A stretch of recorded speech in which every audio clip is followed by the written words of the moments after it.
The rain hadn't started, but the air was heavy with it, pressing down on Arthur Vane like a physical weight. His $10,000 bespoke suit, a charcoal wool so fine it felt like smoke, was already damp with the river's mist. He stood on the outside of the suspension bridge's safety rail, his back to the city he had, until this morning, owned. His reflection in the dark, swirling water below was a distorted mask, a stranger staring back with hollow eyes. The Ethel building, his glass and steel monument to a lie, was an invisible monster in the fog behind him. He closed his eyes, savoring the final, terrifying second of equilibrium before the fall. A single, damning headline scrolled behind his eyelids. Prometheus Unbound. How Arthur Vane Stole His Dead Partner's Fire. He let out a breath he didn't realize he'd been holding for 20 years. He shifted his weight, the expensive polished leather of his shoe searching for the final point of no return on the narrow girder. He was a fraud, a phantom, a well-dressed ghost about to become a real one. He shifted his weight. "Don't." The voice was tiny, sharp as a pin. He ignored it. Probably a jogger, a do-gooder, someone who would be a mildly inconvenient witness. He prepared to lean. Then a small, surprisingly warm hand slipped into his. He recoiled, a jolt of pure animal shock, his balance shifting dangerously. He snapped his eyes open, grabbing the cold rail with his free hand, his heart hammering against his ribs with a violence that felt like betrayal. A little girl, no older than 7, with neat blonde hair pulled into 2 practical braids and eyes the color of a summer sky, was staring up at him, her grip fiercely tight on his fingers. She was standing on the pedestrian walkway on the safe side of the rail and had simply reached through the bars. "That's my bridge," she said, her voice clear and without a tremor, as if he were a trespasser in her garden. "And you'll get rust on your nice shoes." Arthur stared, his mind a howling vacuum. The fall, the water, the end. It all evaporated, replaced by the absurd, profound reality of this child. She hadn't screamed. She wasn't crying. She was scolding him. He was a man worth billions, or he had been yesterday, a man who commanded boardrooms and terrified markets, and he was being reprimanded by a child in a worn pink raincoat that was slightly too large for her. What?" he managed, his voice a croak. "Your shoes," she repeated patiently, pointing with her other hand, which was clutching the handle of a red plastic wagon. The wagon was empty, save for a coil of rope and a toolbox. "They're shiny. That's the rust side." She indicated the girder he was perched on. "Pigeons sit there. It's very dirty. You're not supposed to be there." She tugged his hand. It wasn't a plea. It was a demand. "Come down." Arthur Vane, the man who had just lost an empire, found himself obeying. His movements were stiff, robotic. He was an automaton, and this small creature had just become his operator. He swung one leg back over the rail, the metal groaning softly. The other leg followed. He stumbled as he landed back on the concrete walkway, his suit, the immaculate armor of his stolen life, scraping against the rivet-studded barrier. He was on the safe side. He was alive. And he was intensely, bizarrely angry. You shouldn't be here," he hissed, pulling his hand free. "Where are your parents? It's dangerous." The girl simply blinked at him, unfazed by his tone. "I'm not the one on the outside," she pointed out logically. "I'm going to work. You're just standing." She looked him up and down, a clinical assessment that was more unnerving than any judgment he'd faced from his board. "You're very clean," she decided. "Do you sell things?" Arthur's mind tried to catch up. The adrenaline of the fall had receded, leaving him shaky and hollow. "Sell things, He looked at his suit, his watch, a Patek Philippe, a Trossi Legenda, one of only 17 ever made, worth more than the entire bridge. No. I... I'm... I was... He was what? A CEO? A founder? A thief? I'm in technology, he finally said, the words tasting like ash. Oh, she said, her face brightening with a flicker of interest. Like computers? Yes, computers. Can you fix things? Yes, I suppose. I design systems. Good, she said, nodding once, a decision made. She turned and pointed her wagon's handle toward him. You can come then. Come where?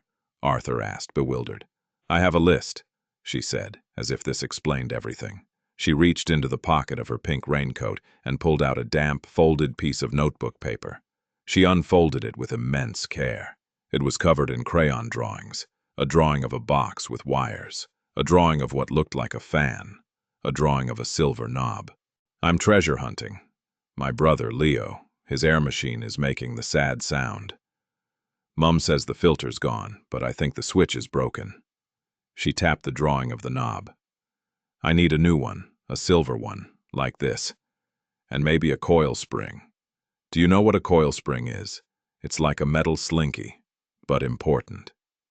She looked up at him, her gaze direct. You're a technology man. You can help me find the good parts. People throw away the best things under the overpass. She was already walking, pulling the wagon, its plastic wheels rumbling loudly on the walkway. She didn't look back to see if he was following. It was assumed. Arthur stood there, frozen.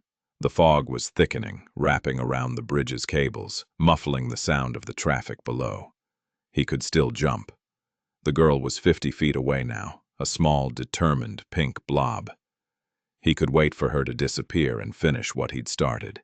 His life was over. The Ethel servers were being seized. His name was not just ruined. It was being erased, rewritten as a villain in the permanent ink of the internet. His partner, David. David. The man whose genius he had packaged and sold. The man who had died in a car crash 2 weeks before their launch. The man whose ghost had haunted every sleepless night for 2 decades. The article had found David's sister. She had the original notebooks, the ones Arthur thought he'd destroyed. It was over. It's over. He took a step toward the rail. Rumble, rumble, rumble, clack. The wagon's wheel had hit a loose paving stone. The girl, Lily, he decided her name was Lily, she looked like a lily, stopped and gave the wheel an impatient kick. She looked back at him, her brow furrowed. Are you coming or not? The best stuff gets taken by the scrappers by 10. He looked down at the dark water. Then he looked at the small girl with the empty wagon. The water offered oblivion. The girl offered a list. A broken switch. A coil spring. It was the most insane, idiotic, meaningless task he could imagine. It was a gnat's errand in the face of his own personal apocalypse. Perhaps that was why he did it. Because his apocalypse was too vast to comprehend, but a silver knob was not. A silver knob was real. He straightened his tie, the wind-whipped silk a mockery of his former dignity. I'm coming, he said, his voice hoarse. He began to walk.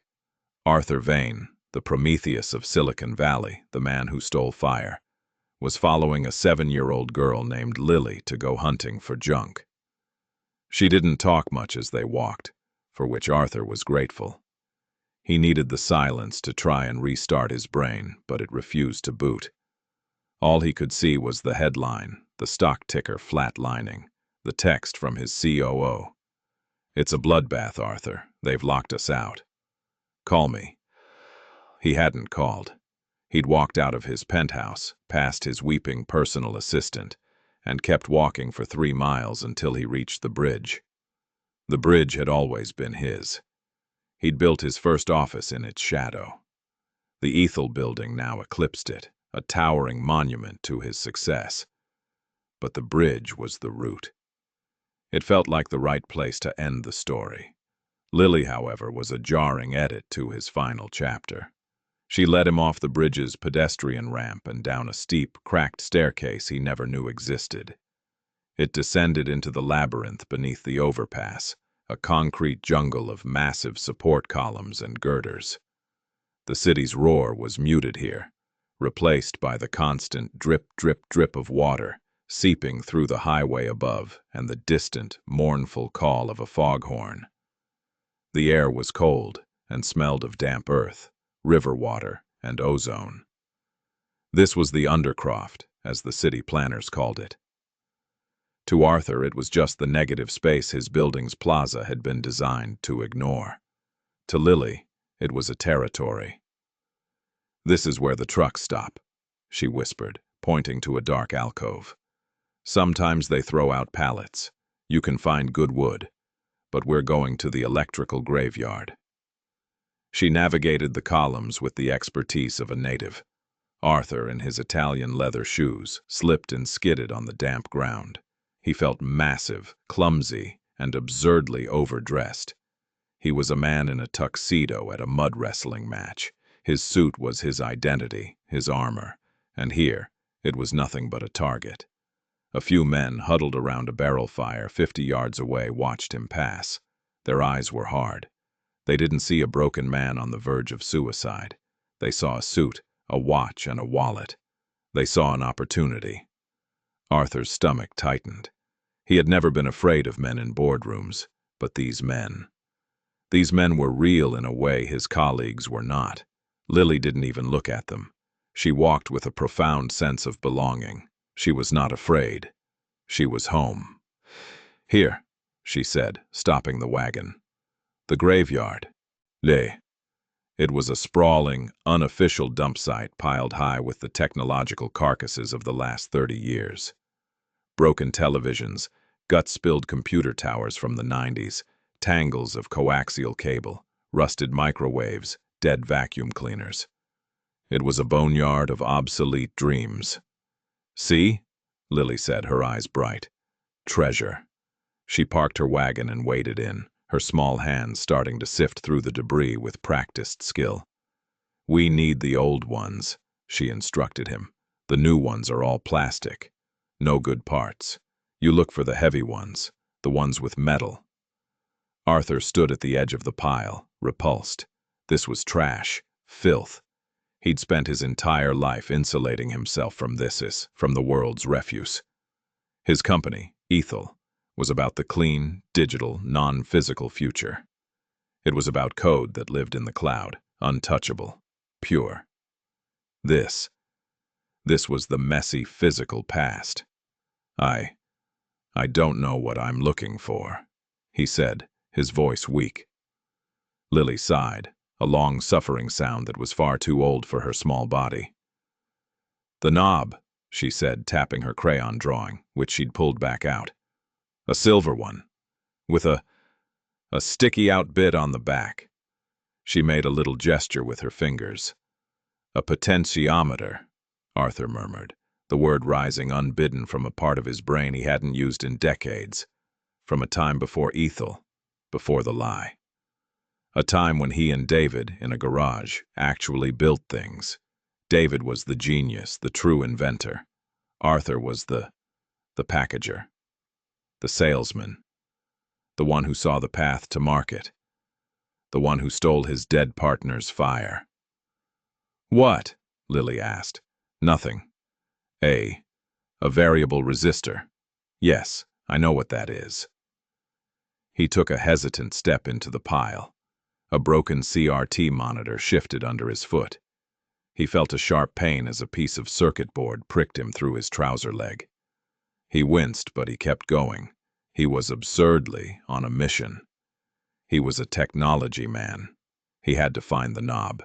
He began to dig. He pulled aside a defunct VCR. He hefted a massive beige computer tower that must have weighed 40 pounds. His hands, usually occupied with the smooth glass of a smartphone or the lacquered wood of a boardroom table, were now covered in grime, mud, and something sticky. He found a dead rat. He recoiled, clamping a hand over his mouth. But he didn't run. He just moved to a different part of the pile. He was detached, as if watching himself in a surrealist film. Arthur Vane, the fallen titan, digging for garbage. It was pathetic. It was focused. For 10 minutes they worked in silence, the only sounds the scrape of plastic and the clink of metal. "I found one," Lily cried out, holding up a small black plastic knob. "It's not silver, but it might work." "No," Arthur said, his voice rough. He'd just spotted it, half hidden inside the chassis of a shattered 1970s stereo amplifier. He reached into the metal carcass, his fingers brushing against sharp-edged aluminum. He pulled it free. It was perfect. A solid, brushed aluminum knob, heavy in his hand, with a D-shaped shaft on the back. "This," he said, holding it out. Lily's eyes went wide. She dropped the black knob and ran over, taking the silver one from him with a reverence he'd only ever seen venture capitalists use when handling a new patent. "It's the one," she whispered. "It's the exact one from the picture." She stared at him, a new dawning respect in her eyes. "You're a good treasure hunter." Arthur looked at his filthy hand, a small cut bleeding freely across his palm. He hadn't felt this successful in 20 years. Not when Ethel hit $1 trillion valuation. Not when Time put him on the cover. Now, holding a 50-cent piece of junk for a little girl. "What's next?" he asked, his voice still hollow but a degree less so. "The coil spring," she said, her focus immediately shifting. And the heart. The heart. The main box. Leo's machine is old. Mum says the company went away. She can't get the filter holders. The new ones don't fit. She pulled a cracked blue plastic casing from her bag. "I need one of these, but not broken." This was harder. This was specific. This wasn't just a generic part. What machine is it?" Arthur asked. "The Breathe Easy 3000, she said immediately. "They don't make them. We looked on the internet." Mum cried. Arthur's blood went cold. Breathe Easy 3000. He knew that name. It was a footnote in an old legal document, a small medical device company his new Ethel campus had. Acquired. And dissolved. A patent and Barry acquisition. They'd bought the company for its real estate, shuttered its operations, and liquidated its assets. They had bought it, bulldozed it, and built a parking garage. Oh God, he was the reason they couldn't get the parts. He was the reason this girl was digging in the trash. He was the reason her brother's machine was making the sad sound. He felt the bile rise in his throat, a self-loathing so profound it buckled his knees. He leaned against a pile of debris, his suit jacket snagging on a rusty nail. He didn't care. "Mister?" Lily's voice was sharp, concerned. "Are you okay? You look like my brother's fish when the tank got slimy." "I'm fine," he choked out. I know that company. I think I know where its bones are." Lily's eyes lit up. "The real graveyard?" "Yes," Arthur said, his mind racing. "The assets. They'd been auctioned. But the unsold stock, the obsolete parts, they would have been sent for disposal. There was a warehouse, a salvage yard in the industrial district that Ethel used for all its corporate dumping, a place even bigger than this." "Yes," he said again, standing up, a new, terrible energy surging through him. "I know where to find the heart." "We can't walk there," Arthur said, his mind shifting back into its old, efficient logistical groove. "It's across the river." Lily's face fell. "Oh, I don't have bus money, and Mum says I can't take the wagon on the bus." "We're not taking the bus," Arthur said. He looked at his suit, now streaked with mud and rust, a small tear in the knee. He looked at his bloody hand. He was a mess. He was a pariah. But he still had his wallet. He pulled his phone from his inner pocket. The screen was cracked. It must have happened when he climbed the rail, but it worked. He opened the Resolve car service app, his own company's main competitor. The irony was bitter. His fingerprint, smudged with grime, was still recognized. He ordered a car. "What are you doing?" Lily asked, watching the screen with suspicion.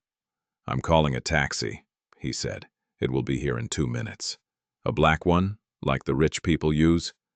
"Yes." Lily looked at her wagon. "It won't fit." "We'll make it fit." A black sedan, a gleaming Mercedes S-Class, pulled up to the curb at the edge of the undercroft, its headlights cutting through the damp fog. The driver, a man in a crisp suit, looked in horror at the scene.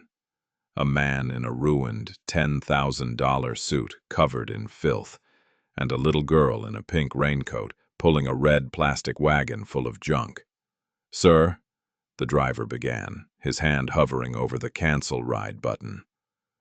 "The trunk," Arthur said, his voice the old, familiar baritone of command, the voice that didn't brook argument. He held up a $50 bill. The driver's eyes widened. He popped the trunk. Arthur folded the wagon, parts and all, and placed it inside on top of the pristine carpet. He didn't care. He opened the back door for Lily. "In you go." Lily stared at the plush, cream-colored leather interior. "But my boots are muddy." "It doesn't matter. Get in," Arthur said, sliding in beside her. The smell of new leather and his, now very present odor of river damp, rust and garbage filled the small space. "Where to, sir?"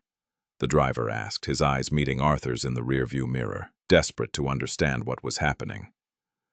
"D-block warehouses," Arthur said. "Pier 7. The driver nodded, his face a mask of professional confusion.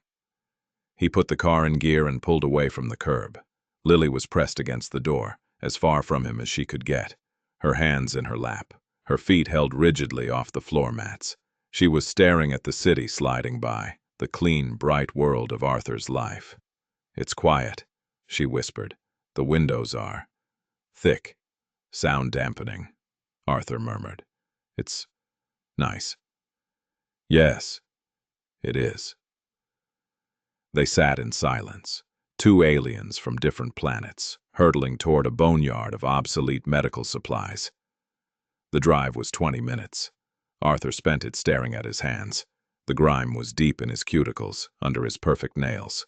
The blood on his palm had dried. He thought of David.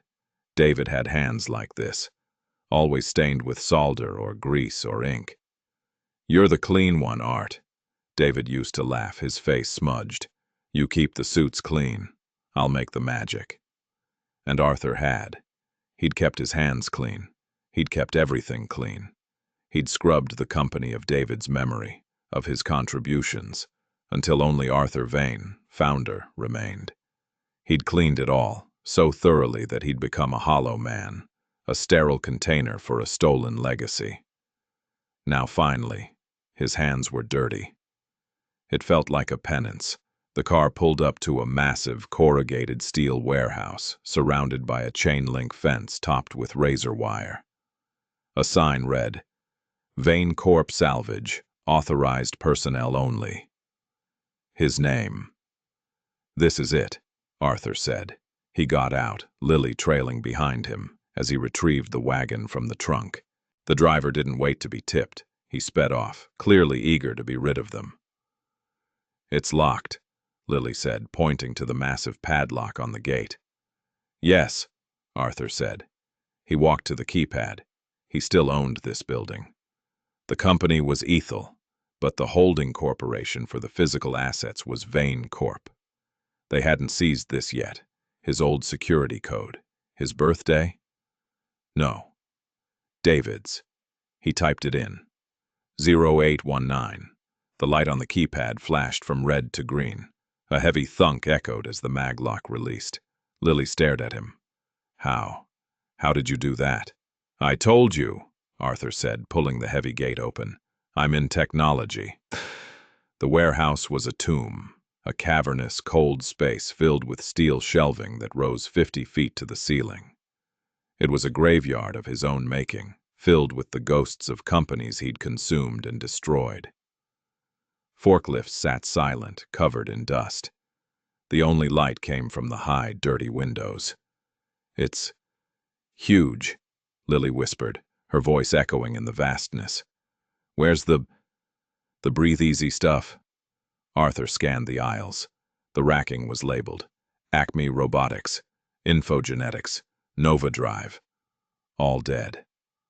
All his. He was a corporate necromancer. He finally saw it in the back corner, near a loading bay.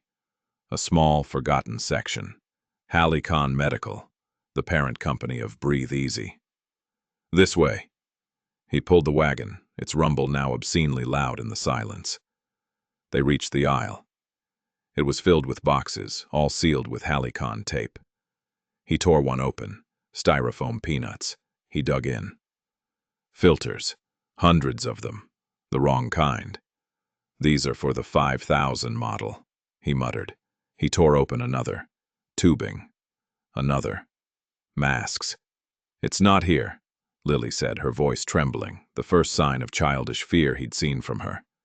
"It has to be. What if it's gone? What if you're wrong?" "I'm not wrong," Arthur said, the words surprising him with their force. He was not wrong. He would not be wrong about this.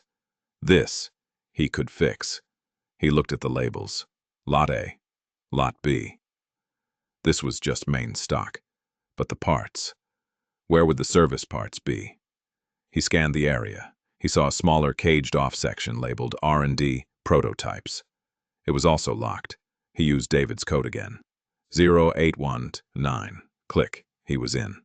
This was different. Not boxes, but bins. Trays of components. And on a dusty table, 3 of them. 3 Breathe Easy 3000 units in various states of assembly. They were the original prototypes, the ones David's sister's notebooks probably had the sketches for. No, that was his lie. David had nothing to do with this. This was one of his acquisitions. This was his mess. "Lily," he said, his voice quiet. She came over, her eyes wide. "Are these?" "Yes." He picked one up. It was heavier than he expected. He turned it over. And there, on the side, was the filter housing, a blue plastic casing. He pressed the release. It popped open. It was intact. "The heart," Lily breathed. She touched it. "It's the one." "We'll take the whole unit," Arthur decided. "It's better to have spare parts. All the parts." He found the silver knob, the potentiometer, he'd salvaged from the dump. He slotted it into the empty hole on the front of the prototype. It fit. Not perfectly, but it would turn. It would work. He placed the entire machine in Lily's wagon. Then he went back to the main aisle and grabbed 3 sealed boxes of the correct filters. He added them to the wagon. "Okay," he said. "We have it." Lily was just staring at the machine, at the boxes. She looked up at him, and for the first time, her expression wasn't pragmatic or annoyed or focused. It was awe. And then she did something that broke him more than the bridge rail ever could have. She wrapped her small arms around his leg and hugged him, her face pressed against the ruined wool of his trousers. "Thank you," she whispered. "Thank you. Thank you. Thank you." Arthur Vane stood frozen in the dusty, silent warehouse, a graveyard of his own ambition. He was a thief, a fraud, and a failure. And he was in this one tiny, insignificant moment, a hero. He tentatively, awkwardly, placed his filthy hand on her neat blonde hair. You're welcome, Lily." He had to clear his throat. Let's go fix your brother's machine." The ride back was different. Lily wasn't pressed against the door. She sat in the middle of the seat, her hand resting on the Breathe Easy 3000 in her lap. She wasn't holding it. She was guarding it. Arthur had called another Resolve car, and this time, he'd tipped the driver $100 before they even got in, a silent apology for their appearance. He gave the driver Lily's address, which she'd recited from memory. "The Undercroft, apartment 2B. You have to stop at the bottom of the stairs." The Undercroft? The driver repeated, his skepticism plain. Yes. 2B, Lily piped up from the back, as if it were the most normal address in the world. As they drove, the city's gleaming towers gave way to the older, brick and iron neighborhoods huddled in the shadow of the bridge. The car stopped at the same cracked staircase they had descended hours earlier. "We're here," Lily announced.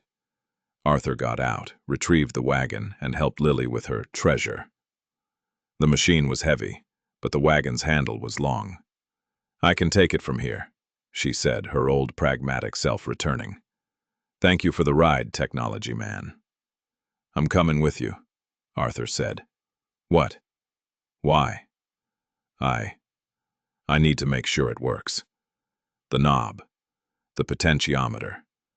It might need to be calibrated." It was a lie, but a plausible one. The truth was, he couldn't leave.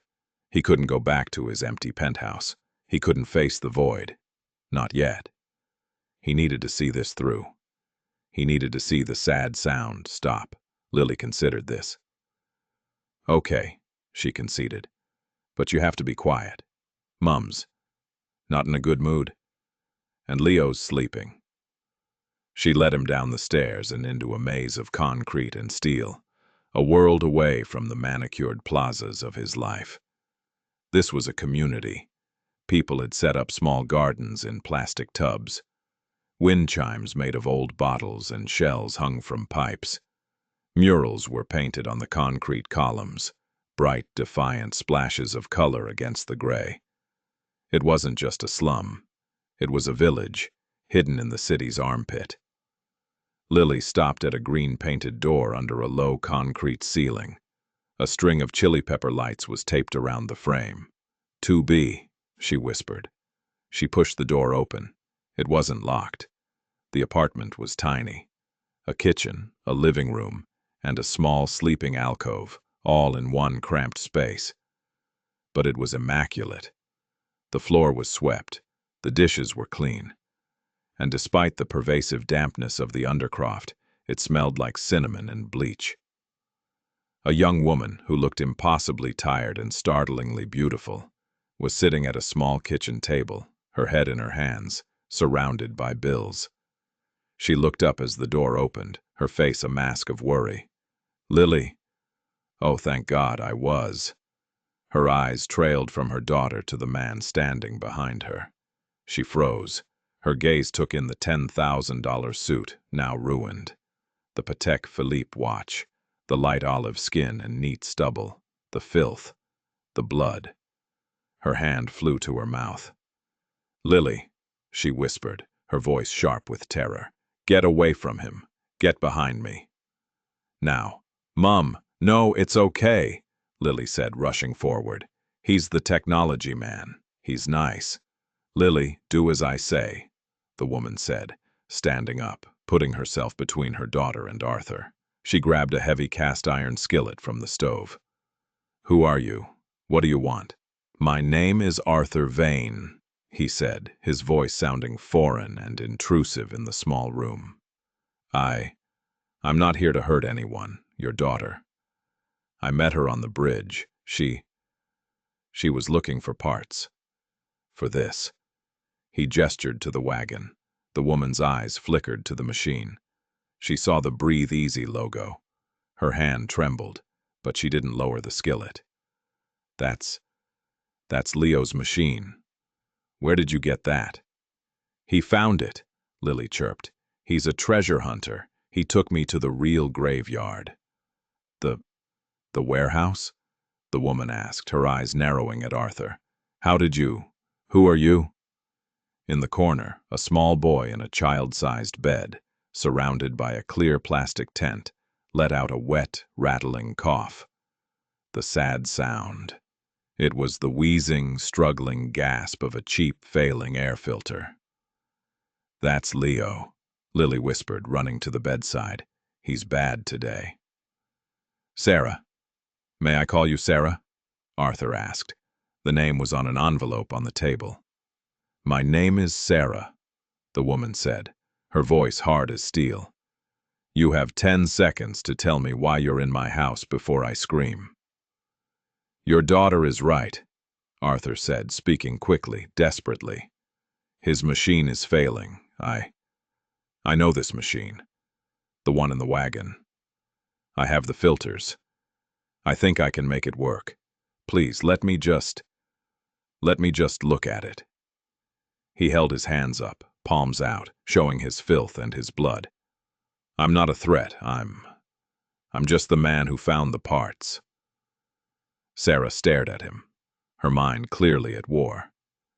The man was terrifying, a paradox of immense wealth and utter degradation. But the machine, the cough. She looked at Leo, his small face pale, his breathing labored.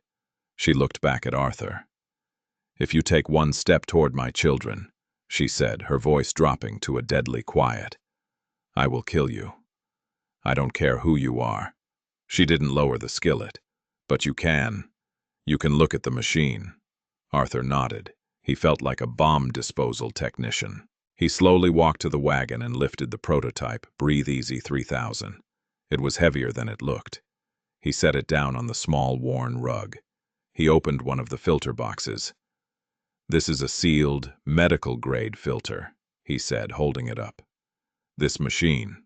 It's an older model, but it's better. It's a positive pressure ionizer. The new ones are just fans. This one scrubs the air. He was talking to himself as much as to her, his old brain, the David brain, taking over. He slotted the filter in. He found the power cord. He looked around for an outlet. Sarah pointed with the skillet. Behind the couch, he plugged it in. A small green light on the front of the unit flickered on. Okay, he breathed. Power. Now the knob, Lily prompted, watching him with the intensity of a surgeon's assistant. The knob, he agreed. He looked at the silver knob he'd pushed into the slot. It was the potentiometer for the fan speed. He turned it. Nothing. He turned it again. Still nothing. His heart sank. It's not working, he said. The knob is wrong. The shaft. It's not catching the resistor. No, Lily whispered, her face crumbling. It has to. Wait. Arthur pulled the knob off.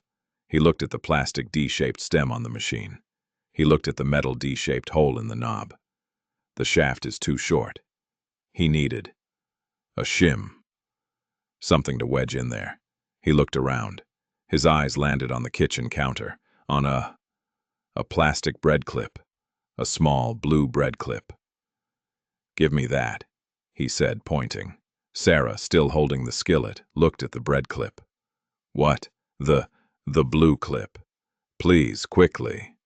She hesitated, then snatched it and tossed it to him. He caught it.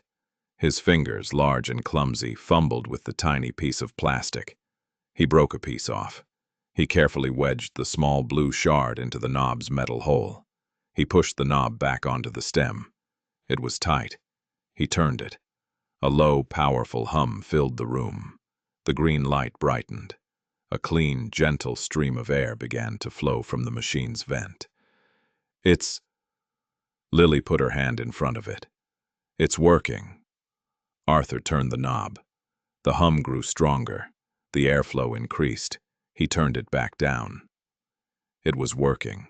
He, Arthur Vane, had fixed a life-saving medical device with a piece of junk and a bread clip. Sarah slowly, very slowly, lowered the cast-iron skillet, placing it on the table with a heavy thud. She stared at the machine, then at Arthur. Who are you? She asked again, but this time the terror was gone, replaced by a profound, soul-deep confusion. Before Arthur could answer, a voice came from the small television flickering in the corner, which had been on mute. The local news. A special report. Arthur's face, his clean face, the one from the Time cover, filled the screen. The anchor's voice was grim. Arthur Vane, founder and CEO of Ethel, has vanished. This comes just hours after a bombshell report from the Global Times, Alleging Vane built his trillion-dollar empire on stolen intellectual property, allegedly belonging to his deceased partner, David Gellis. Sarah's head snapped from the television back to Arthur. Her eyes widened in dawning, horrifying recognition. She wasn't looking at a dirty, kind stranger. She was looking at the man on the screen. The man whose company was, at that very moment, trying to evict her and everyone else in the Undercroft to build a new data center. "You?" she breathed, her face draining of all color.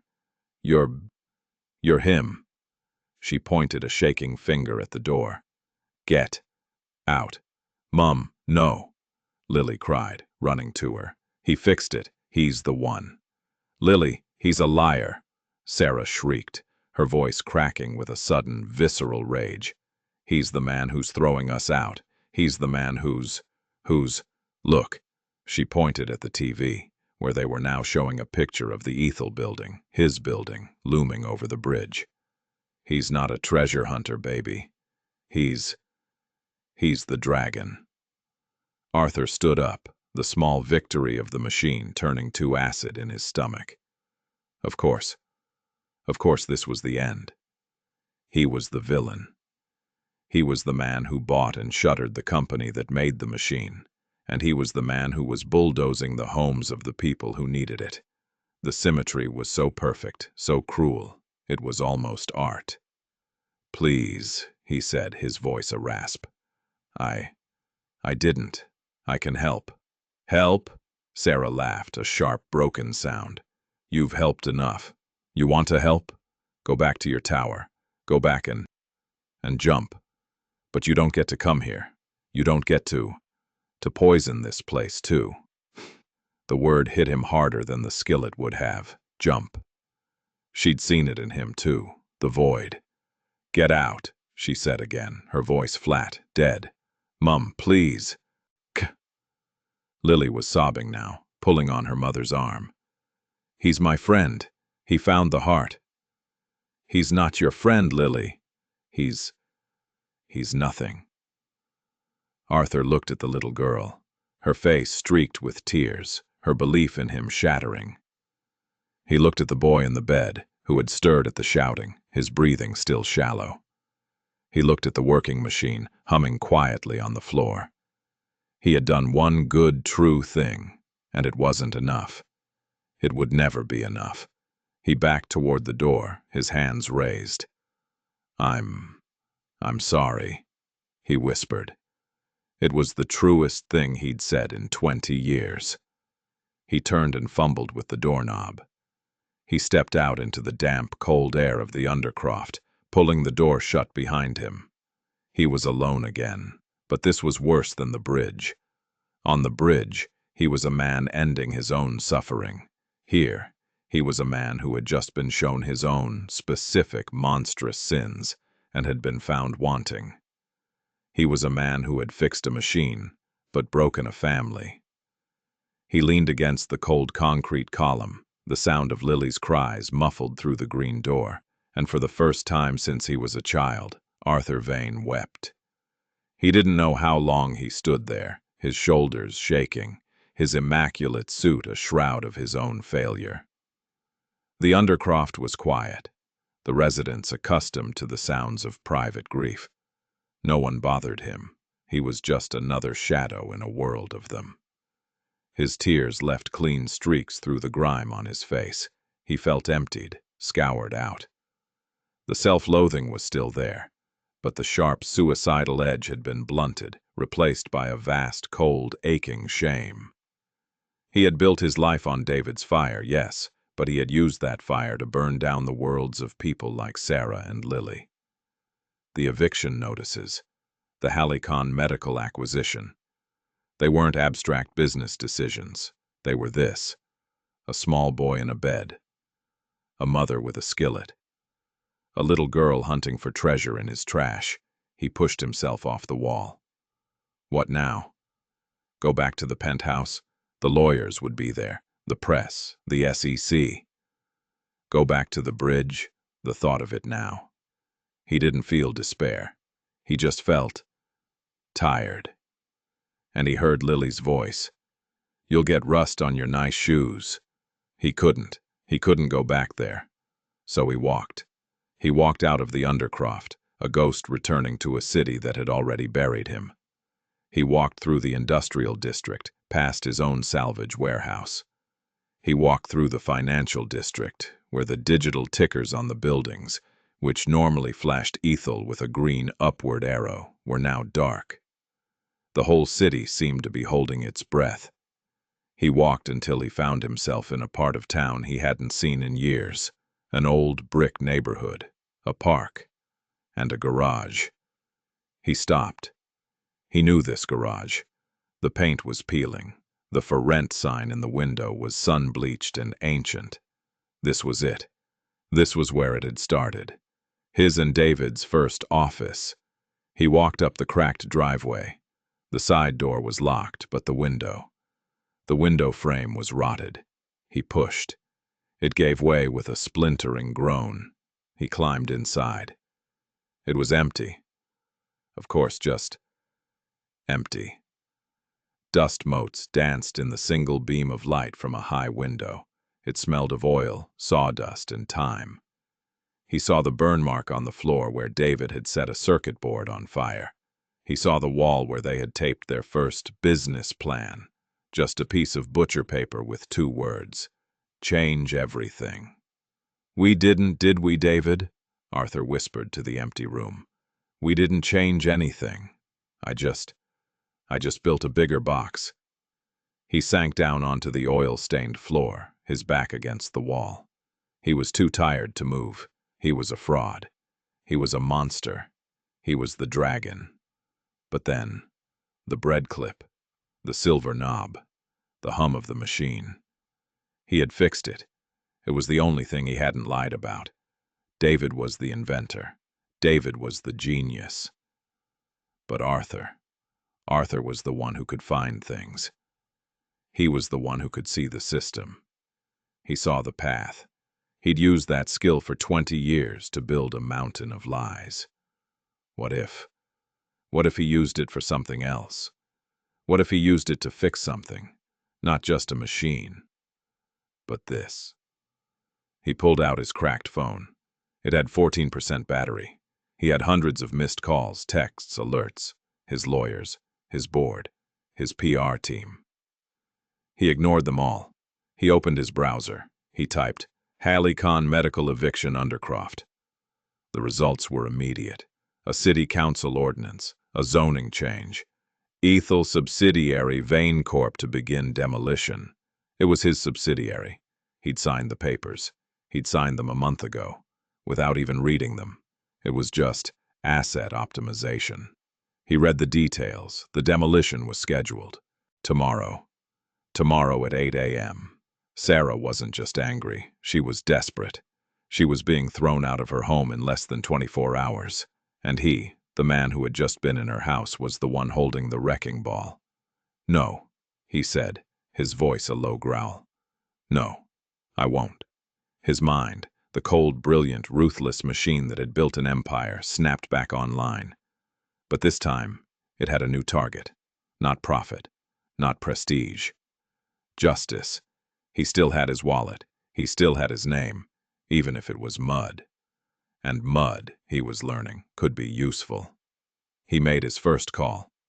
Not to his CEO-level lawyer, but to the hungriest, most ruthless real estate litigator he knew. A shark named Harrison. "Harry," he said when the man picked up, his voice stunned. "Arthur? My God, man, where are you? The world is on fire." "I'm in a garage," Arthur said, "and I need an injunction, now, tonight." "An injunction? Against who? The SEC? The Times?" "Arthur, it's too late." "Against me," Arthur said. "Against Vane Corp. I need you to stop a demolition in the Undercroft, ASAP. There was a long, stunned silence on the other end. You want to sue yourself?" "I want to file an emergency stay on behalf of the residents," Arthur clarified, his mind racing. "There's a clause. Section 14B, Environmental Impact. The Undercroft is a protected wetland buffer. I know it is because my guys are the ones who got the waiver. That waiver was based on a fraudulent environmental report. How do you know it was fraudulent? Harrison asked. Because, Arthur said, standing up, pacing the small garage, I'm the one who paid for it. This was it, the real confession.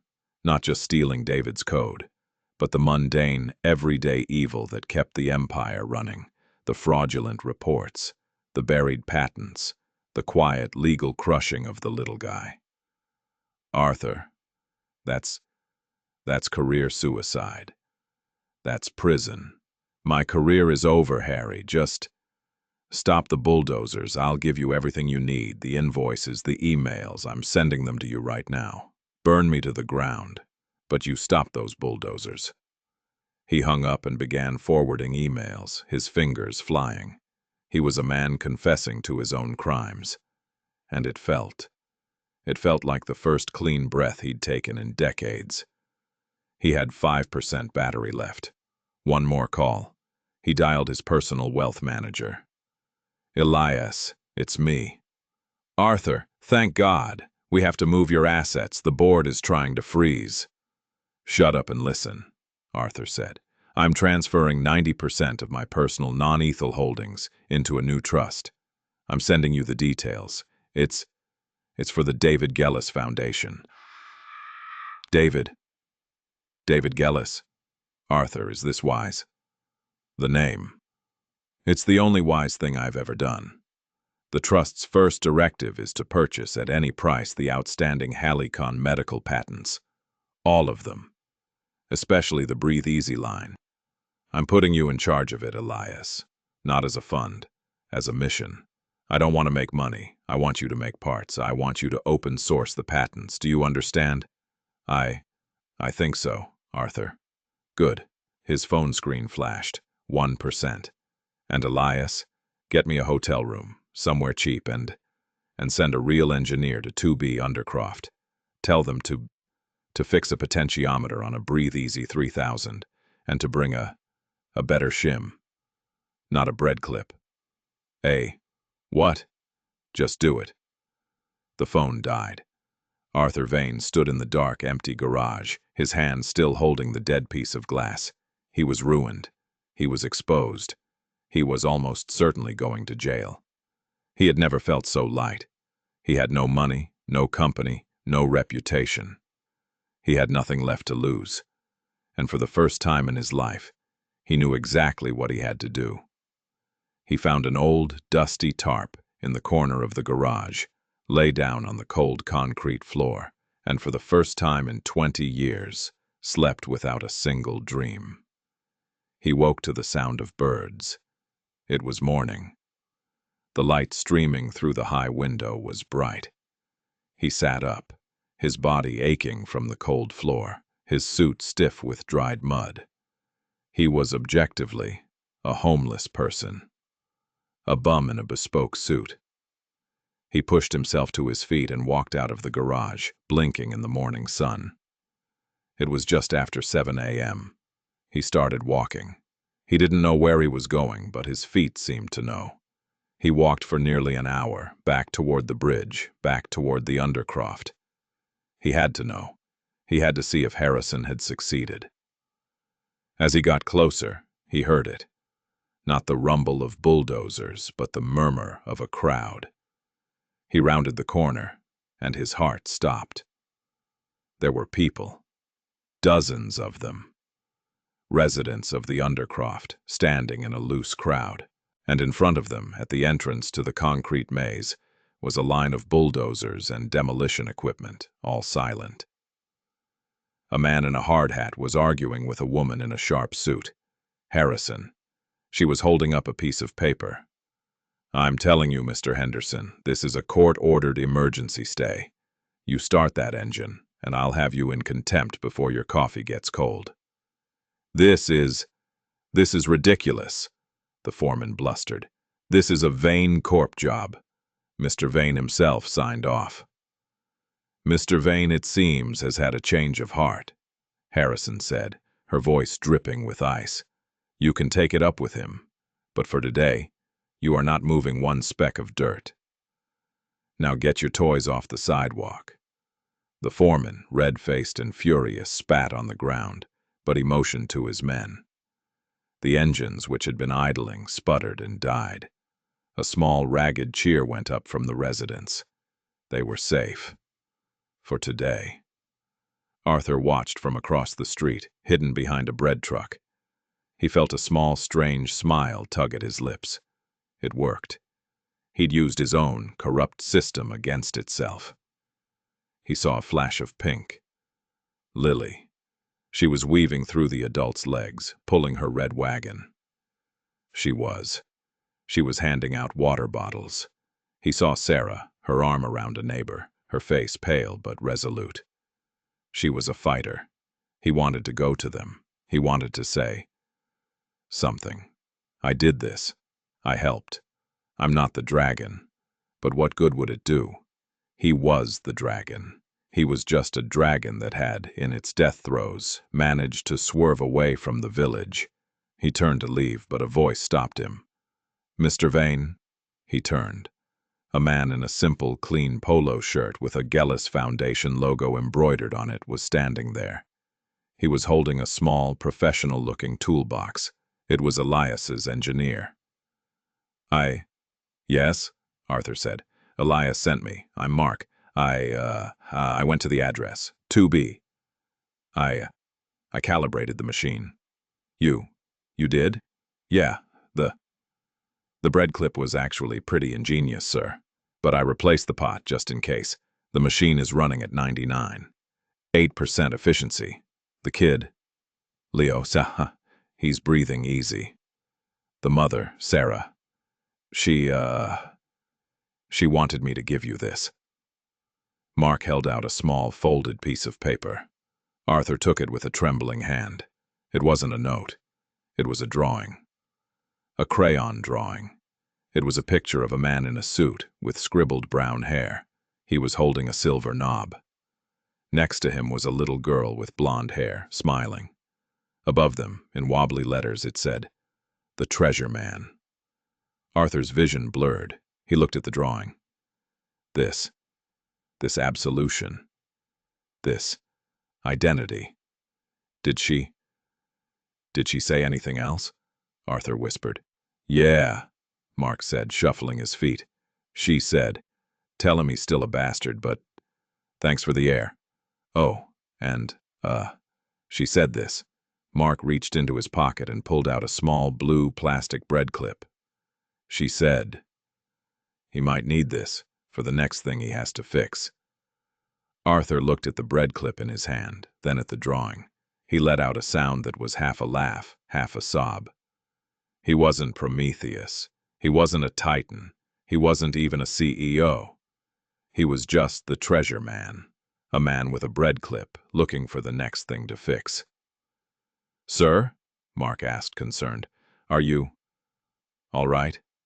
"Yes," Arthur said, carefully folding the drawing and putting it in his jacket pocket, next to the bread clip. "Yes, I think I am. For the first time." He looked up at the Ethel building, visible over the rooftops. It wasn't his. It was just a building. A box.